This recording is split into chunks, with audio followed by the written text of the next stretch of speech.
harap mo. Ay, alam nyo, di ba? Hindi ako na-touch sa pera. Pero na-touch ako dito.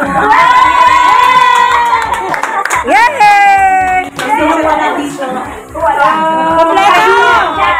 Kompleto yan. Nandyan yan, choir yan. Choir yan. Choir yan eh. Choir yan. Wala na ba, Michelle?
Wow, there you go. This is the best. This is the best gift na maganda sa buhay natin.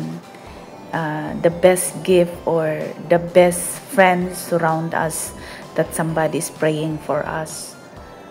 Somebody is blessing our life, that na nakasurround sa atin. Ito yung mas more na hanapin natin, yung someone who are praying with us, friends praying with us, churchmate praying with us. Yun ang pinaka-importante. It's not all about the money, it's not all about the material things, but the friends surround you, that praying with you,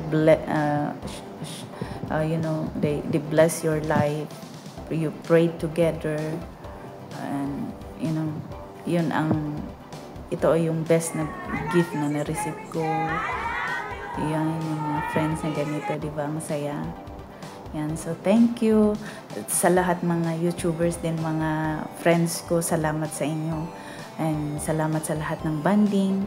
And hindi man tayo magkakasama physically, but then thank you so much sa bawat support ng bawat isa sa atin. And prayer ng bawat isa sa atin. Yan, sa pamamagitan ng YT man yan, but God bless everyone.